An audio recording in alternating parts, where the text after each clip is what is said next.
Hello everyone! Thank you so much for joining me for this session of Cultural Compass, Navigating Your Global Classroom with me, Dr. Emma Howes. As always, please be sure to like this video and to subscribe to the Cambridge Insider YouTube channel so that you don't miss any of our upcoming videos. As some of you may be aware, last month was the annual conference for the National Association of Independent Schools, or NAIS. I had the pleasure of attending this year's conference in Nashville with my whole Cambridge team, meeting some really wonderful educators, administrators, and school leadership. So I'd like to take this opportunity to focus this month's session on some of the key themes and takeaways from the different sessions that I attended, and how they might be useful for all of us as we continue to support international students. From sessions focusing on all things AI, technology in the classroom, or leadership for educators, the overarching theme of the sessions that I attended was student well-being. There were a lot of interesting discussions about what well-being means, how it can be fostered, and the role of schools in developing resilient and independent students. The first session I attended was a really thought-provoking discussion presented by Avenue School in New York, which actually questioned whether the full flexibility and independence that often comes with the practice of student-centered learning fully support student well-being, or if it can actually hinder it. The idea of student-centered learning, where students typically have full autonomy to make decisions from what they learn to the modality of their learning, can be beneficial in certain contexts, but we might also want to question if it is always the best approach. The session highlighted that when students are given this complete freedom, they might actually struggle with decision-making, avoid certain challenges, and even feel more anxious. Instead, structured challenges that push students outside of their comfort zones can help them build that confidence and achieve greater success in the long run.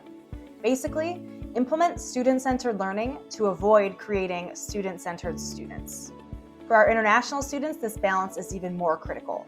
They need support, but they also need to be encouraged to engage fully in their new environment, take risks even when potentially uncomfortable, and to develop resilience, which is something that we prioritize in our International Student Success Coach program with Cambridge.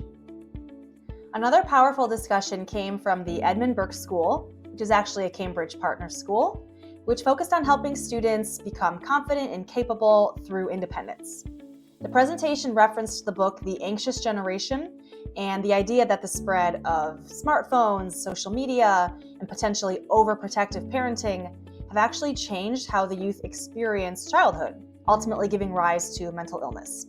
Their message is that by encouraging students to take small risks, this is what builds resilience. For international students, many come from cultures where this type of independence is not emphasized in the same way. That's why at Cambridge Network we focus on this skill building. The International Student Success Coach program provides structured academic support while still encouraging students to take ownership of their own learning.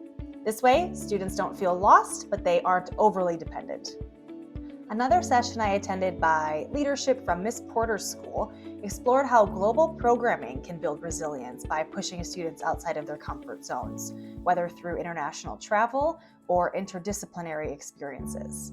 For international students, simply being in a new country is already a huge leap outside of their comfort zones. But how do we make sure that that is a positive and growth-oriented experience instead of an overwhelming one?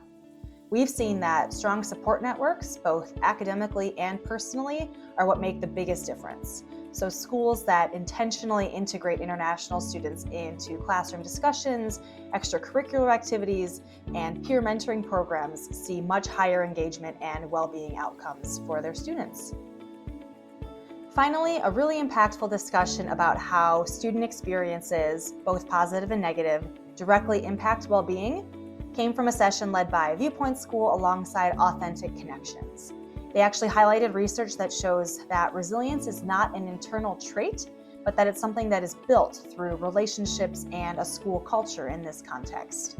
Things like discrimination, isolation, and stress can really take a toll on a student's mental health, especially for international students who might already feel like outsiders in a new academic or cultural setting. So schools need to be really intentional about fostering this sense of belonging, because students can really excel when they feel connected, whether to their peers, their teachers, or to the school community as a whole. This really connects to our mission at Cambridge as we work really closely with schools and prioritize creating that well-rounded support system to address these challenges. Our host family support, tutoring programs, and success coach services are all designed to ensure that international students aren't just surviving in their environment, but that they are thriving and succeeding. So, to summarize these key takeaways, well-being isn't just about comfort, it's about growth. We need to challenge students while still providing support. Independence and resilience go hand in hand. Schools should encourage small risks and moving out of one's comfort zone to build that self-confidence.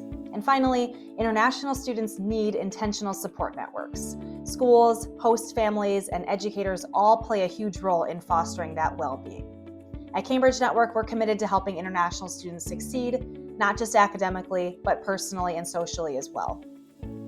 Thank you so much for watching this session of Cultural Compass, Navigating Your Global Classroom. Again, please remember to like this video and to subscribe to the Cambridge Insider YouTube channel so that you don't miss any of our upcoming videos.